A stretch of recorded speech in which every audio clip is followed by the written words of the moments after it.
Jazmine Lowther, it's great to have you back on the Single Track podcast. It's super great to be here. Thanks, Finn, for having me. So last time we talked, you were just coming off a major, I would say, breakthrough victory that put you on the map. It was the Canyons 100K, and you were on top of the world, right? You accepted a golden ticket. You were starting to think about training for that and replicating that Canyons performance, but you ended up pulling out, and it sounded like you were dealing with some sort of injury. Can you talk about that experience before we dive into the topic at hand, CCC? Yeah, absolutely. So, yeah, totally on top of the world. Felt really good post Canyons. Didn't have a doubt in my mind that I wouldn't be able to go to Western States. And yeah, lo and behold, life had something else in store for me. So, about 2.5 weeks post Canyons, after well, you're basically committed at that point.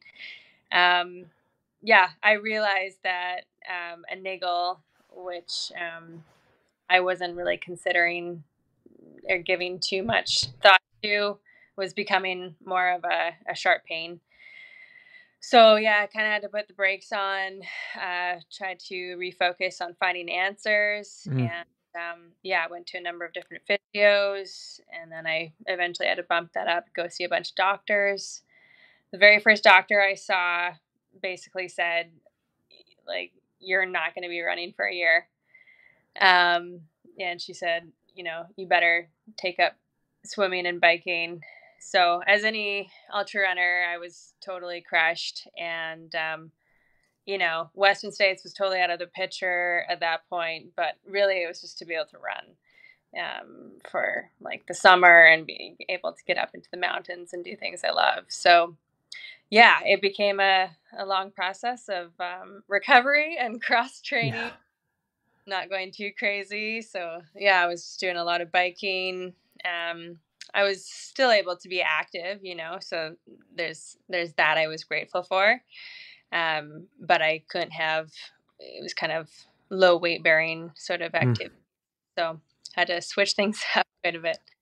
Well, it's amazing to me how, like going back to your experience with that first doctor, if you don't go and seek out a second or a third opinion, you're essentially at the mercy of somebody who has a very narrow view of like our world of ultra running and generally isn't like optimistic about recovery and stuff like that. So it's cool that you were like, okay, that's one opinion, but there's potentially others out there. And I guess I'm curious, are you someone that handles adversity well? Like, because I know that to some extent we're all athletes. We love recreating and we get a lot of joy out of the runner's high and endurance and stuff. But when you're in moments like these, do you attack it with the same kind of intensity and focus, the recovery piece? Yeah, I think the recovery piece for sure. I definitely went through a whole rainbow of emotions. It felt like full on grief, like, going through denial, anger, frustration, sadness, depression, and then finally acceptance and saying, okay, this is the situation I've been dealt, and there are certain things that I can control. And, yeah, that's one doctor's opinion. And I'm sure most of us have had those doctors that say you're not going to get up and be a runner. But you can always prove them wrong. Yeah. So, yeah, I think in hindsight, just I could have been a bit more, given myself some grace that all athletes go through injuries at some point and that I wasn't alone. I think it was just like having been in the limelight for a little bit post camp. I didn't want to accept that as the reality, but yeah. Well, we're about 2 weeks out from race day, and I'm curious where are you at fitness wise, confidence wise, in terms of getting ready to get on that start line? Yeah, CCC is coming up here, and yeah, I mean, I didn't have the most ideal training block leading up to it. It's actually a pretty quick turnaround, even from Canyons, I guess it feels like. Yeah, I did a lot of biking, and then this past month getting back into running, it was okay. Let's see how the body reacts, bringing my mileage back up. Things are doing good. I was feeling really excited. It was still a question mark. And then finally, at some point, I was committed. I was, yeah, let's do this. Let's try CCC. And at least let's go and experience it and learn a lot and try the whole Euro scene. It's like a dream come true. Right. So, yeah, I mean, I've been doing decent mileage and I'm trying to do a lot of vertical. So, we'll see what happens. Cool.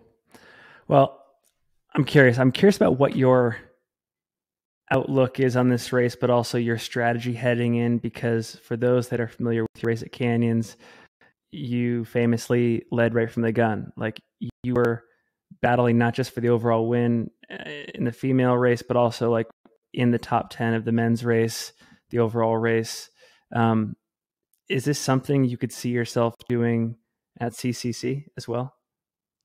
uh, I would love to say yes, but I think with just the amount of elite athletes at CCC and the Europeans who have that as their backyard and they know the course and all like that, I know that there's some bottlenecks, so I don't want to get caught behind a huge long train. So there's definitely points where, yeah, I'll be strategizing. Um, yeah, it's going to be interesting, but I probably won't go out quite so hot. But yeah, I'd like to hold on to that kind of top 10 and at least keep them in eyesight and see how it goes. Cool.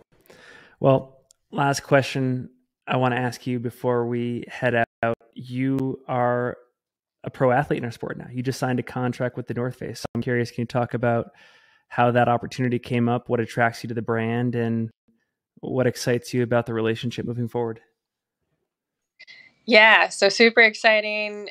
Finally was able to announce. Lots of conversations had been happening for a long time. I think just having been through an injury and not being able to test out all the gear for a while, it was kind of all worst timing. But they were beyond patient and supportive the entire way, and they had utmost 100% confidence in me.